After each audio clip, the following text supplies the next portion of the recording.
ومرشدنا ومولانا محمدا عبده ورسوله صلى الله تعالى عليه وعلى آله وأصحابه وأحبابه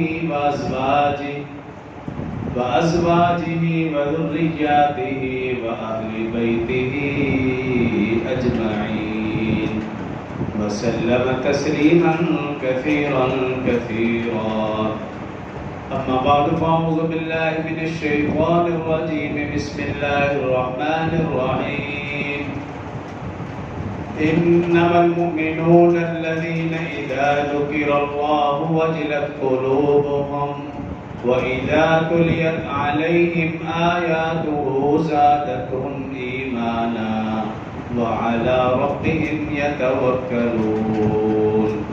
قال الله تبارك وتعالى في مقام آخر: ومن يتوكل على الله فهو حسبه.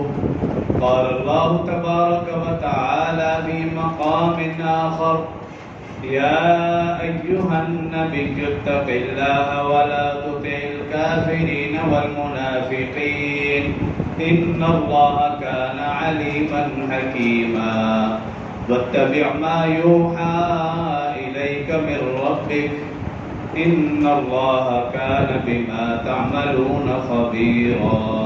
وتوكل على الله وكفى بالله وكيلا.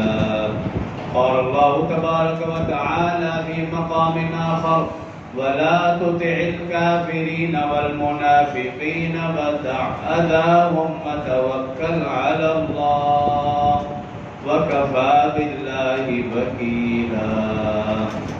صدق الله العظيم وصدق رسوله النبي الكريم. ونحن على ذلك لمن الشاهدين والشاكرين والحمد لله رب العالمين. تمام احباب ایک مرتبہ بابا سے بلند نماز والا درود شریف پڑھیں. اللهم صل على محمد وعلى آل محمد كما صليت على إبراهيم وعلى آل إبراهيم إنك حميد مجيد. اللهم بارك على محمد وعلى آل محمد كما باركت على إبراهيم وعلى آل إبراهيم إنك حميد مجيد. رب اشرح لي صدري ويسر لي أمري واحلل عقدة من لساني يفقهوا قولي. رب زدني علما رب زدني علما رب زدني علما.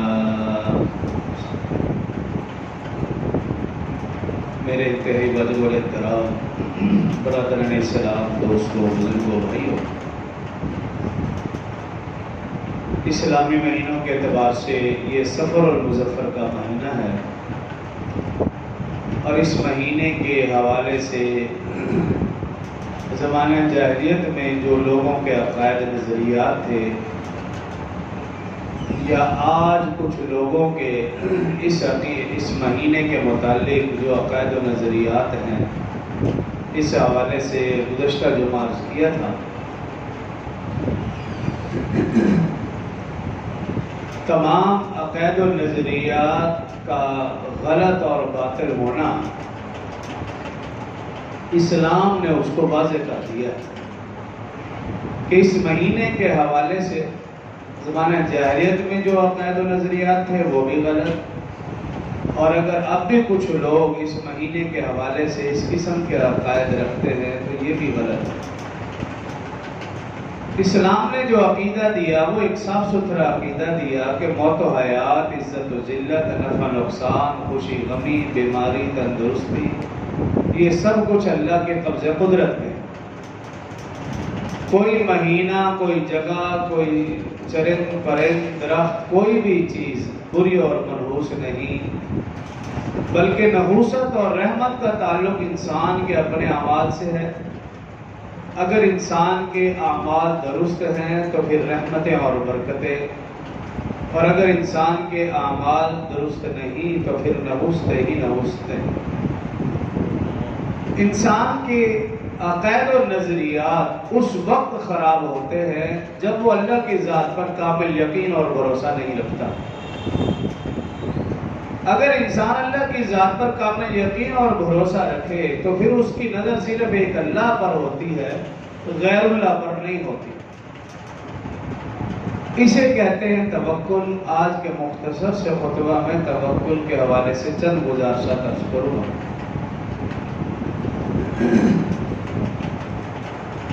قرآن پاک میں ہے کہ الیہ یصعد الکلم الطیب والعمل الصالح یرفعہ۔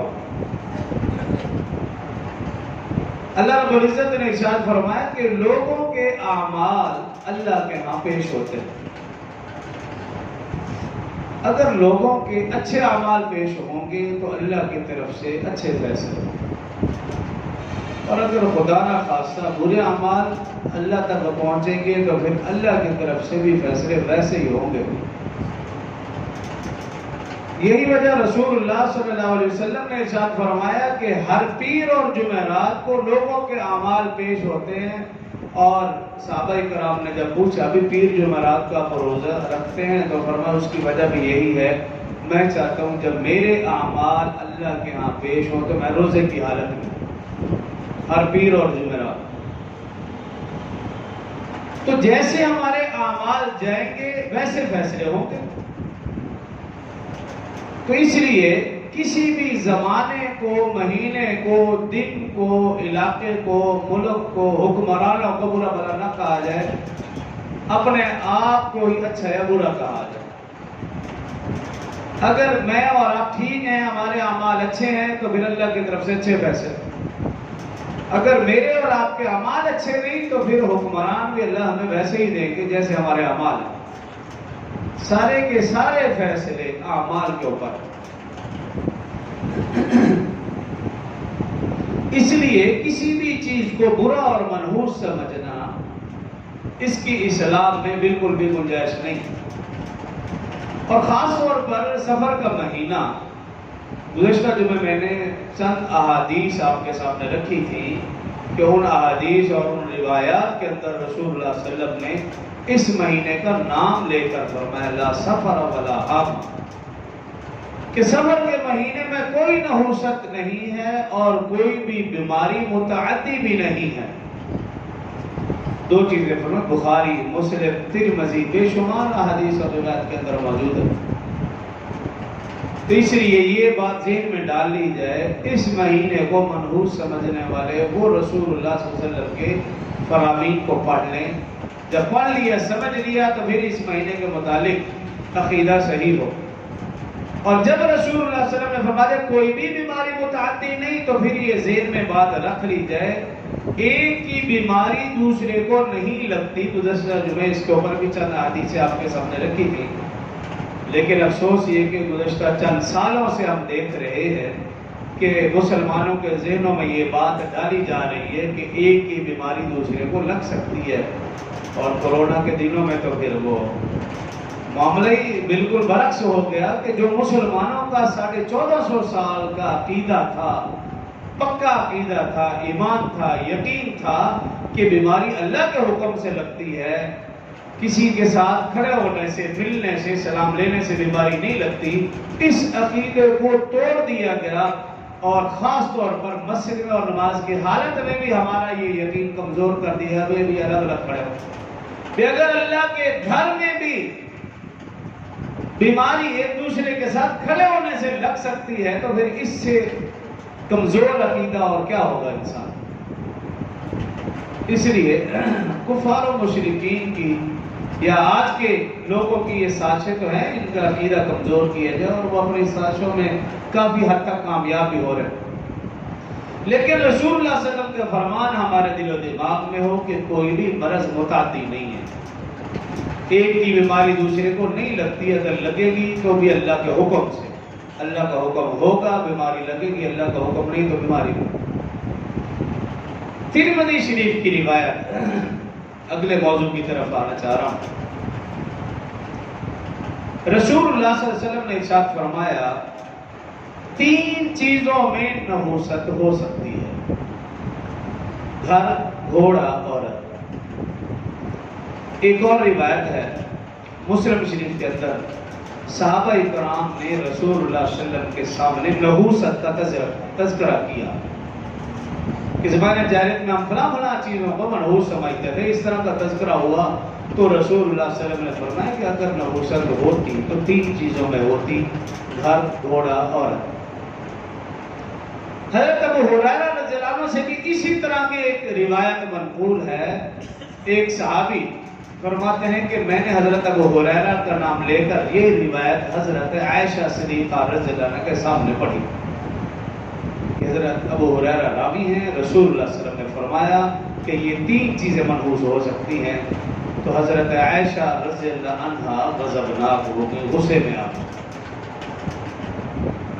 اور فرمایا کہ رسول اللہ صلی اللہ علیہ وسلم کے فرمان کا مقصد یہ ہے کہ زمانہ جاہلیت میں لوگ ان تینوں چیزوں کو منحوس سمجھتے تھے، اب نہیں ہے۔ حضرت ابن عباس رضی اللہ عنہ وہ روایت کرتے ہیں کہ رسول اللہ صلی اللہ علیہ وسلم کے فرمان کا مقصد یہ ہے کہ اگر نحوست ہوتی تو ان 3 چیزوں میں ہوتی، لیکن ان میں بھی نہیں۔ لیکن محدثین نے رسول اللہ صلی اللہ علیہ وسلم کے اسی طرح کے فرامین کو جمع کیا اور اس کی تشریح لکھی، اور تشریح کے اندر لکھا، ان سارے فرامین کو جمع کر کے لکھا کہ رسول اللہ صلی اللہ علیہ وسلم کے فرمان کا مقصد یہ ہے کہ زمانہ جاہلیت میں تو ان تینوں چیزوں کو منحوس سمجھا ہی جاتا تھا، لیکن اب ایسا نہیں ہے۔ ہاں، اب ایسا امکان پایا جا سکتا ہے، اور اس کی تشریح میں محدثین نے لکھا کہ وہ گھر منحوس ہو سکتا ہے یا ہے جو گھر تنگ ہو، آب و ہوا اس تک نہ پہنچتی ہو، اذان کی آواز نہ پہنچتی ہو، جس کے گھر میں رہنے والے قرآن کی تلاوت نہ کرتے ہوں، نماز نہ پڑھتے ہوں، گھر میں رہنے والے ناپاک رہتے ہوں، گناہ میں ملوث رہتے ہوں، فرمایا یہ گھر منحوس ہے۔ محدثین نے تشریح میں لکھا کہ یہ گھر منحوس ہو سکتا ہے جہاں اللہ اور اللہ کے رسول کا نام نہ لیا جائے، بلکہ حدیث میں یہ ہے رسول اللہ صلی اللہ علیہ وسلم نے فرمایا جس گھر میں قرآن کی تلاوت نہ ہو وہ قبرستان ہے۔ یہ رسول اللہ کی حدیث ہے۔ ایسے گھر کو منحوس کہا گیا، اور فرمایا کہ وہ عورت منحوس ہے۔ محدثین نے لکھا کہ رسول اللہ صلی اللہ علیہ وسلم کے فرمان کا مقصد یہ ہے کہ وہ عورت منحوس ہے کہ جو اپنے شوہر کی نافرمان ہو، اپنے شوہر کا حق ادا نہ کرتی ہو، اپنے شوہر کے لیے نہیں دوسروں کے لیے بنتی سنورتی ہو، شوہر کے لیے بننا سنورنا پسند نہ کرتی ہو۔ فرمایا کہ یہ عورت منحوس ہو سکتی ہے، یہ منحوس ہے۔ اسی طرح فرمایا کہ وہ گھوڑا منحوس ہے، اس کی 2 علامتیں لکھی ہے محدثین نے۔ نمبر 1 وہ سرکش ہو، اپنے مالک کا سرکش ہو، نافرمان ہو، فرمایا یہ گھوڑا منحوس ہے۔ اور دوسری علامت یہ لکھی کہ قیمتی گھوڑا منحوس ہے، کہ صرف اس کی قیمت ہے، اس سے خدمت نہیں لی جا رہی، صرف اسی کی خدمت کی جا رہی ہے۔ حالانکہ اللہ نے یہ گھوڑا سواری کے لیے اور انسان کی خدمت کے لیے پیدا کیا ہے کہ انسان اس پہ سوار ہو، لیکن اگر کوئی فرقہ گھوڑے کو ہی اپنے اوپر سوار کر لے، دن رات اس کی خدمت میں لگا رہے، انسان کو وہ کھانا نہ ملے جو اس کے لیے تیار کیا جائے، اور قیمتی ہو، اور صرف 1-2 دن مہینے سال میں 1-2 دن اس کو باہر نکالا جائے اور اس کی نمائش کی جائے، اور اس کی قیمت آپ پوچھ لیں لاکھوں نہیں کروڑوں کی بات ہے، تو کہا کہ یہ گھوڑا منحوس ہے، قیمت اس کی لاکھوں کروڑوں میں، لیکن انسان کے کام نہیں آ رہا، بلکہ انسان دن رات اس کی خدمت میں لگ گیا، تو ایسے گھوڑے کو منحوس کہا گیا۔ اسلام کے اندر اور مسلمانوں کے اندر لوگوں کی ہم بات ہی نہیں کرتے، وہ اس کو جو مرضی نام دیں، وہ اس کو عزت سے پکاریں، عزت سے پالیں، ان کو اوپر کپڑے چڑھائیں، ہمیں ان سے کوئی غرض نہیں ہے، لیکن رسول اللہ صلی اللہ علیہ وسلم کے فرمان کے مطابق ایسا گھوڑا منحوس ہے۔ حضرت ابن عباس نے اسی احادیث کو جمع کرتے ہوئے اس کا خلاصہ یوں نکالا جو میں نے بات کی ہے. وہ فرماتے ہیں اگر کسی شخص کو ان تینوں چیزوں کے متعلق، گھر، گھوڑا، عورت، فرمایا ان تینوں چیزوں کے متعلق شک پیدا ہو جائے، گھر کے متعلق شک پیدا ہو گیا کہ اس میں کچھ ہے، ہمارے گھر میں کچھ آیا ہے، رحم کا تو علاج نہیں نا، کچھ ہمیں نظر آتا ہے، کچھ آوازیں آتی ہیں، گھر کے متعلق اگر اس طرح کی بات یعنی شک پڑ جائے. آپ صلی اللہ علیہ وسلم کے پاس چند لوگ آئے اور انہوں نے اپنے گھر کے حالات بتائے کہ رسول اللہ ہم گھر میں کتنے افراد رہتے تھے اور کچھ علامتیں بتائی، کبھی ایسا ہوتا تھا، کبھی ایسا ہوتا تھا.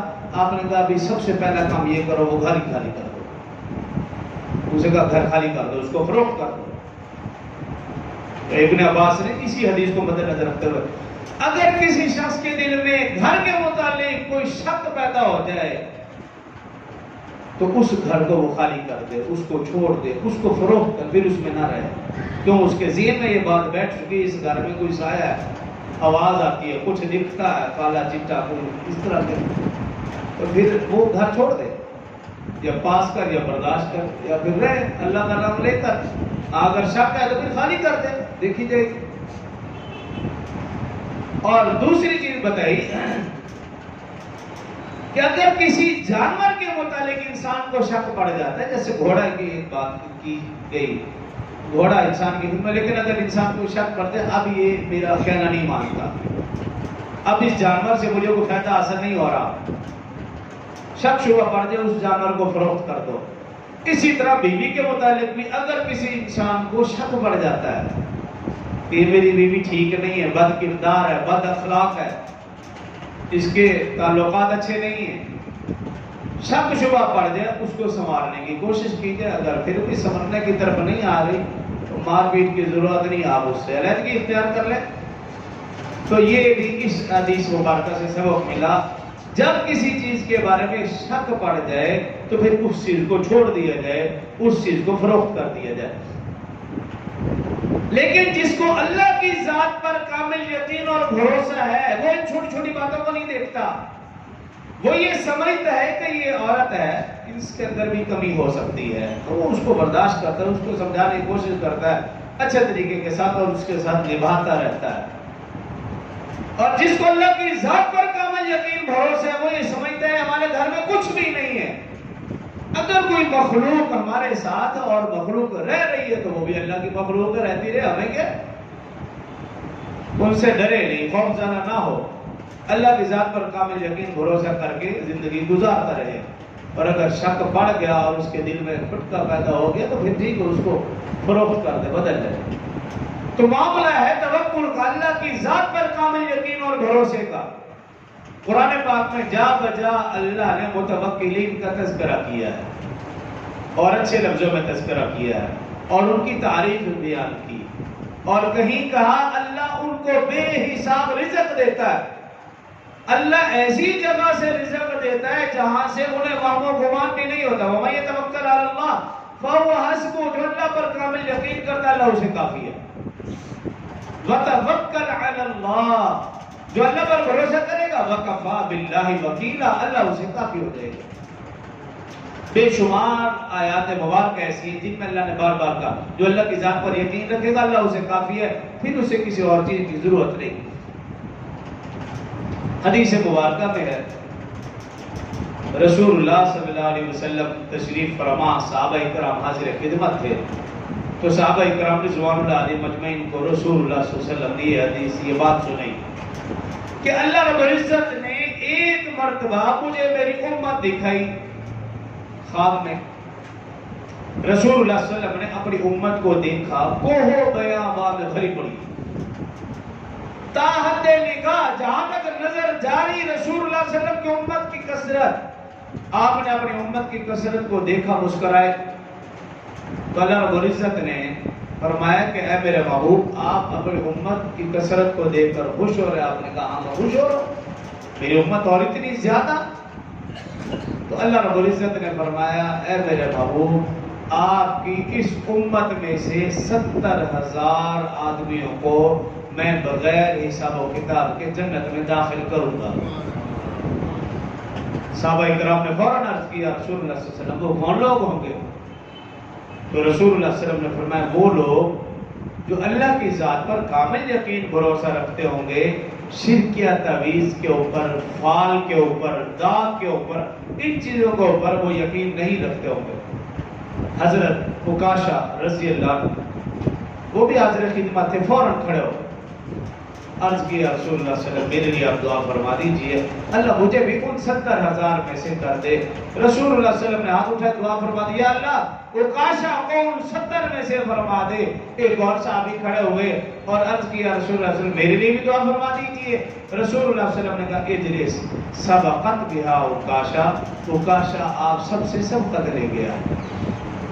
اور پھر رسول اللہ صلی اللہ علیہ وسلم نے ارشاد فرمایا مجھے اللہ کی ذات پر کامل یقین اور بھروسہ ہے، تم میں سے جو شخص بھی اللہ کی ذات پر کامل یقین بھروسہ رکھے گا، شرک یا تعویذ کے اوپر یقین نہیں رکھے گا، فال کے اوپر یقین نہیں رکھے گا، داغ نہیں لگوائے گا، مجھے کامل یقین بھروسہ ہے اللہ اسے بھی بغیر حساب و کتاب کے جنت میں داخل فرمائے گا۔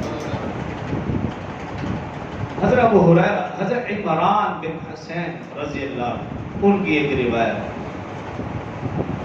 وہ فرماتے ہیں رسول اللہ صلی اللہ علیہ وسلم نے اسی طرح کی روایت فرمایا، رسول اللہ صلی اللہ علیہ وسلم نے ارشاد فرمایا اللہ تعالیٰ میری امت میں سے 70,000 ایسے آدمیوں کو جنت میں داخل فرمائے گا جو اللہ کی ذات پر کامل یقین بھروسہ رکھتے ہوں گے، اللہ کے علاوہ کسی اور پر ان کا کوئی بھروسہ نہیں۔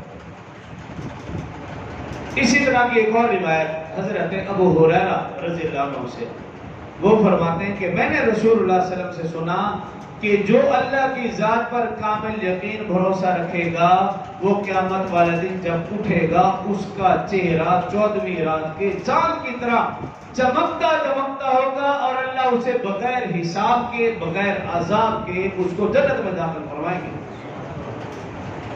حضرت ابو امامہ رضی اللہ عنہ سے ایک روایت وہ فرماتے ہیں کہ رسول اللہ صلی اللہ علیہ وسلم نے ارشاد فرمایا کہ اللہ 70,000 میری امت میں سے 70,000 کو بغیر حساب و کتاب کے جنت میں داخل کریں گے، لیکن رسول اللہ صلی اللہ علیہ وسلم نے اللہ رب العزت سے درخواست کی اے باری تعالیٰ یہ تعداد کم ہے۔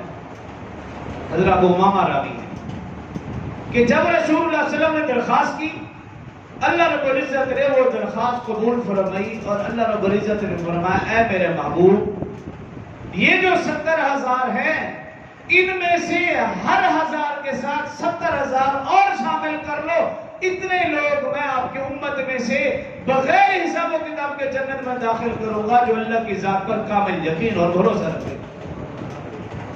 ابو امامہ راوی ہے رسول اللہ صلی اللہ علیہ وسلم نے پھر درخواست کی اے باری تعالیٰ یہ بھی تعداد کم ہے، تو پھر اللہ رب العزت نے ارشاد فرمایا 70,000، پھر ان میں سے ہر 1000 کے ساتھ 70,000، اور پھر اللہ نے ارشاد فرمایا اس کے علاوہ 3 لب کا میں اور اضافہ کر رہا ہوں، اور فرمایا 1 لب کی مقدار اتنی ہے اگر روئے زمین پر سارے فرشتے مل کر 1 لب کی مقدار کو گننا چاہے تو وہ اس کو نہیں گن سکتے۔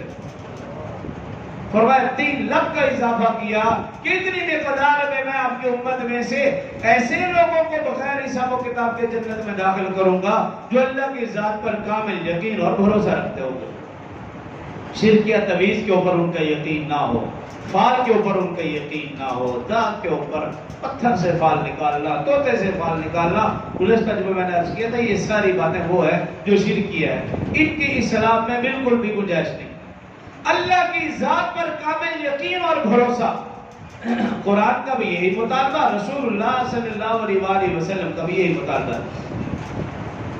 حضرت شاہ ولی اللہ محدث دہلوی رحمت اللہ تعالی علیہ لکھتے ہیں کہ توکل یہ ہے کہ انسان کا یہ پختہ عقیدہ اور یقین ہو کہ منافع کا حصول اور ہمارے بیماریوں کو اور مضرتوں کو دفع کرنے والا وہی ایک اللہ ہے، اس کے علاوہ اور کوئی بھی نہیں۔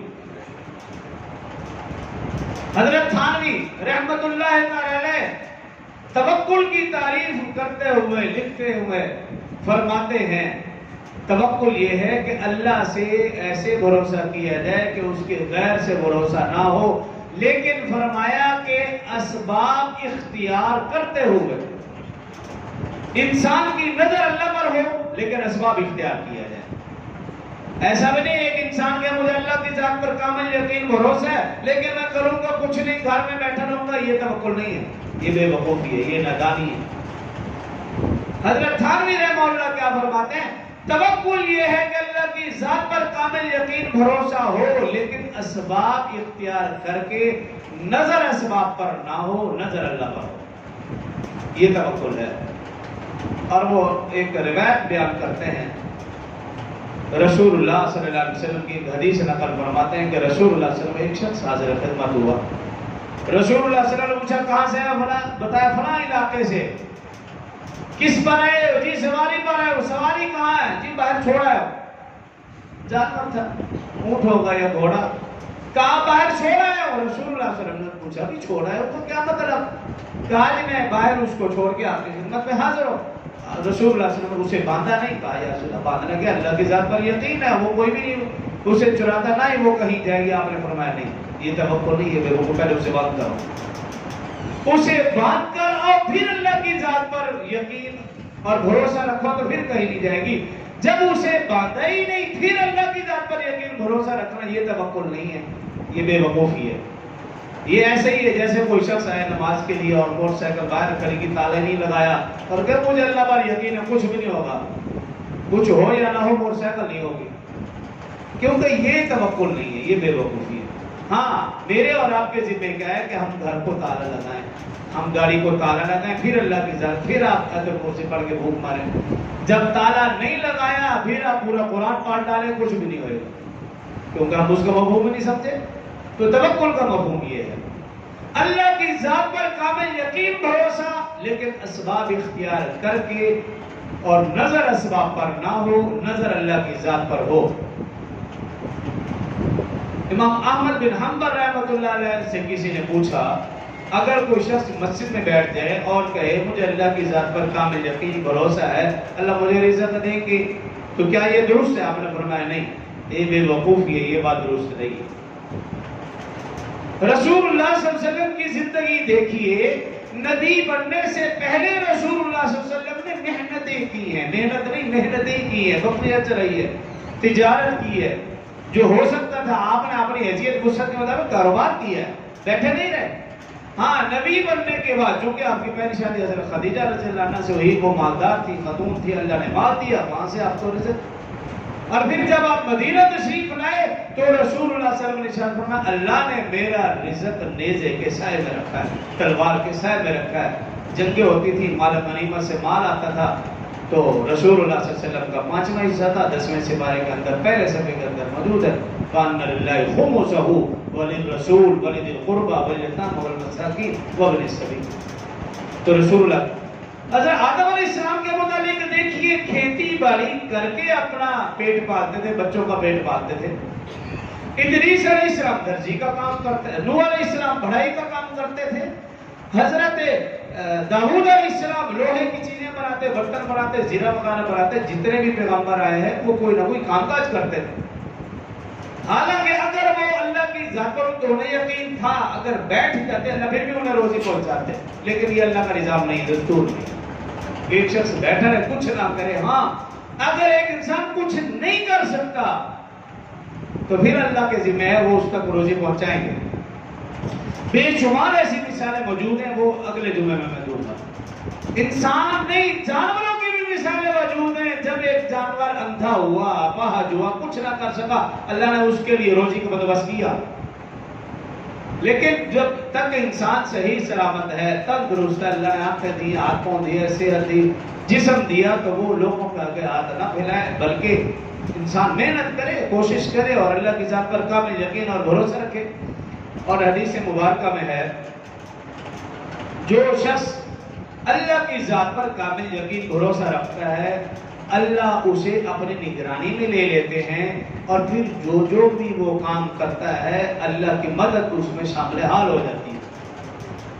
اور جو اللہ کی ذات پر کامل یقین بھروسہ نہیں رکھتا، وہ یہ سمجھتے ہیں میرا رزق اس فیکٹری سے آ رہا ہے، میرا رزق دکان کھولنے میں ہے، کھولوں گا تو اللہ رزق دیں گے ورنہ نہیں دیں گے، میں ملازمت پہ جاؤں گا تو رزق ملے گا ورنہ نہیں ملے گا۔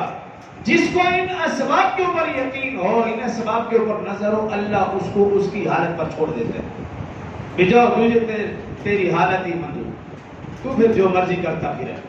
ہاں انسان اسباب کو اختیار کرتے ہوئے اللہ کی ذات پر کامل یقین اور بھروسہ کرے گا تو پھر اللہ پاک کی مدد شامل حال ہوگی، مشکل سے مشکل کام بھی آسانی سے ہو جائے گا۔ اور پھر اگر انسان رزق حلال کماتے